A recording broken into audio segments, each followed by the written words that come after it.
So let's chime in. Election reflection 2024. One Donald J. Trump is scheduled to be the 47th president of the United States. I would say on this time around, for those of you who are active on seeing the reactions and responses on social media, for the people who feel they lost, they wanted Kamala to win, and she didn't. I see some pretty strange breakdowns, some pretty strange responses to people losing, emotional outbursts of various types. And my thing is let me ask you this. For those who feel they won, my question would be, what is it that you won? And for those who lost, who feel they lost, my question would be, what is it that you lost? Now, obviously, I know that there are different political values that both of those candidates represent. But at the end of the day, are there really decisions that are going to be made practically, that practical decisions that are going to impact your or my day-to-day life as everyday people? As a voice here now who can say yes and no to some extent, but to the point where, let's say, couples are breaking up behind the man perhaps was pro-Trump and the woman was pro-Kamala. Trump wins. Now the woman feels like she doesn't want to be with her partner anymore. I heard one response, this is breaking up my relationship with my parents. Some chick was actually breaking down, sobbing, because her parents were pro-Trump. She was pro-Kamala. Trump won. So they're feeling like, or she's feeling like, this is a travesty, and she doesn't know how this is going to impact her relationship with her parents. I think that's absolute madness, right? I promised to bring you cheaper eggs and milk. How? Through WIC programs or food stamps? Like, there's nothing that you could do to realistically set prices. If you were to, you would step in and you would step into an area that is just not even possible. And it just goes to show how easy it is really to misguide people, play off people's feelings. For the Arabs in Michigan who feel and believe that this man is really going to bring peace to your people, to people who you feel for, people who you want to have a degree of ease or relief, how?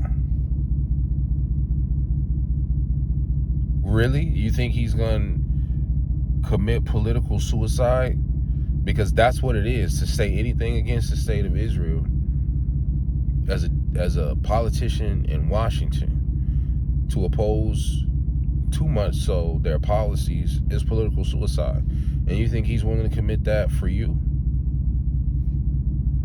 I'm just asking. Frankly, I don't have a horse in the race. I think it's interesting to look at, and I think it's worth all of us reflecting on this election. There's a lot going on. There are a lot of political footballs that are out there being kicked around, and there is a strong push to use you and I as footballs to kick around. And a lot of us are allowing ourselves to be kicked around emotionally, and in some cases soon to be physically. I do believe that there's going to be a crackdown, an unprecedented crackdown on many people in America who are of brown, who are brown complected, and who come from the southern region of North America and from South America, who are here. We're talking stop and frisk to the umpteenth degree. We're talking ID, probably asking what's your social security number, all kind of stuff is probably on the horizon for you guys. You know what I mean? Particularly in southern states, Arizona, Texas, where the border issues are. Those are a couple of the big ones. I do believe New Mexico, Nevada, Texas, those areas down there,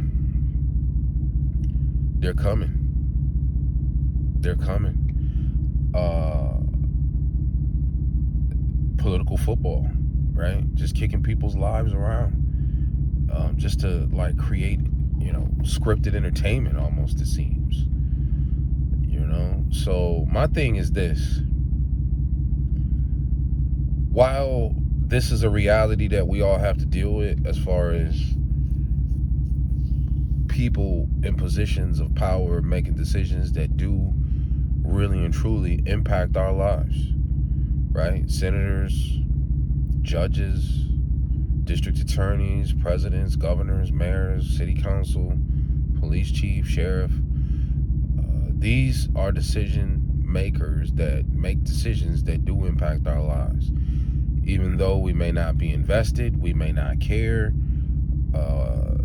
you may have abstained from the political process because you've just lost faith in it in its entirety.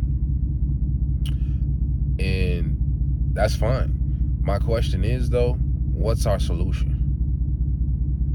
Many of us were born here in America, we live in America, and we'll die in America. So what are we to do? Is it just about sitting around waiting for someone to magically come along and make something happen for us to create that one magical policy that's going to shift our lives?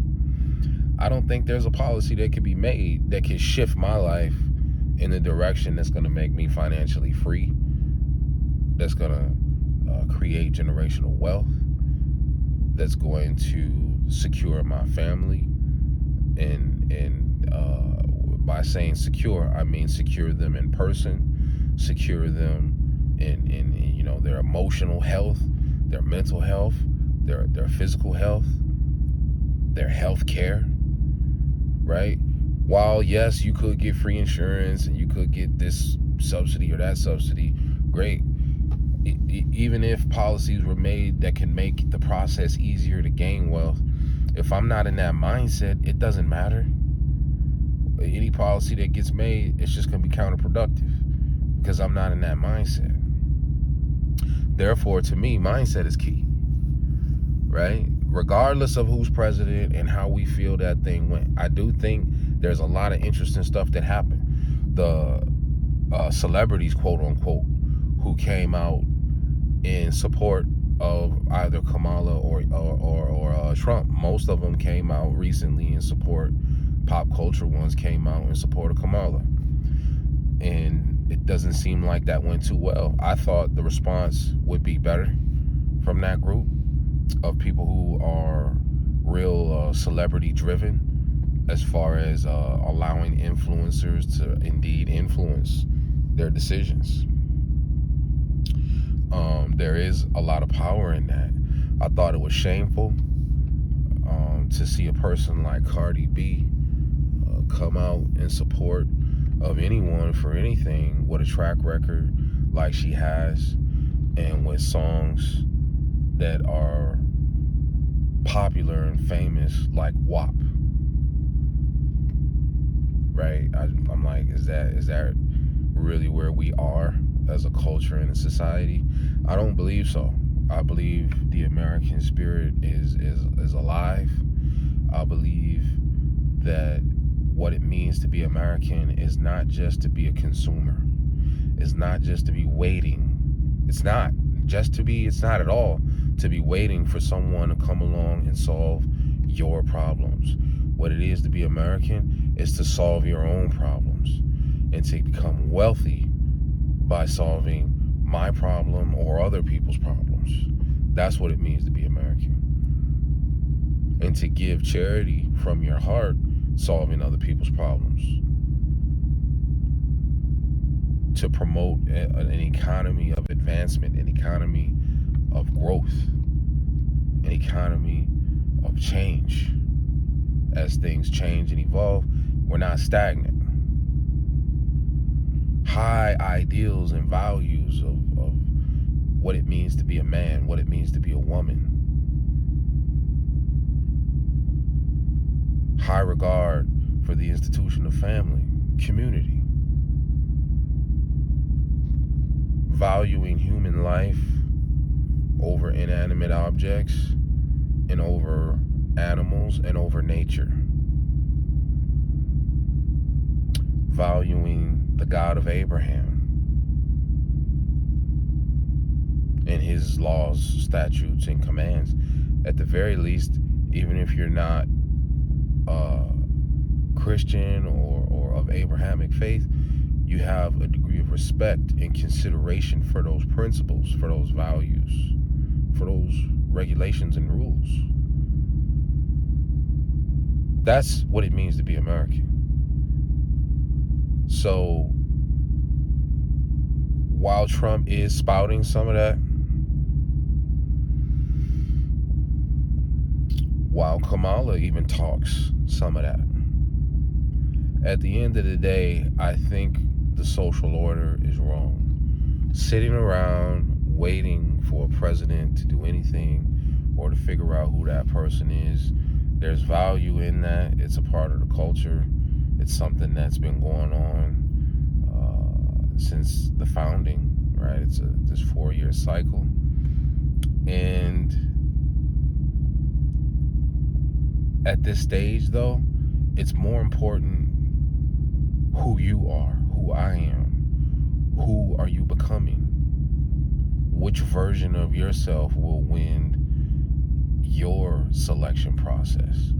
Which version of yourself is going to come to the front of who you are? Who's going to take control of you? Is it going to be the higher version of yourself, the version of yourself where you are doing the things that you know you need to do on a consistent basis? Or is it going to be the lesser tier version of yourself? And perhaps you or someone you know would allow the fact that the election didn't go your way to make you a better, or a worse person, or to engage in foolishness and folly. If the election didn't go your way, that doesn't give you a license to be a moron, a license to be a degenerate, a license to go backwards and say it's okay because things didn't go my way. Doesn't work like that. Rather things go your way or not, you keep pressing forward. You focus on your mindset, not your eyesight. That is the American way. That is the spirit that we need, rather it's 2024 or 2044. And if we allow ourselves to slip into this thing of waiting for a supreme Ayatollah or some kind of a leader, spiritual guru, political guru, financial guru, to take control of our lives, it's very dangerous. That's not a founding principle of America. A founding principle of America is the sanctity of human freedom, seeking it, preserving it, doing what you can through your seeking of it to preserve it. That's how it works. Through your desire to be more free, you develop more of a sanctity of freedom. You develop a relationship with others who desire to be free because you, in turn, are also in that struggle, desiring to be free. Your exchange of capital for goods and services becomes a spiritual exchange, because you are about the business of becoming better. You're excited to deal with others who are about the business of becoming better. You're not just limiting yourself to people, places, and ideas that you've been exposed to in the past. You're about the business of eternal expansion until the casket drops. And for some of us, even beyond that. What is it for you? Engage in your own 2024 presidential election reflections.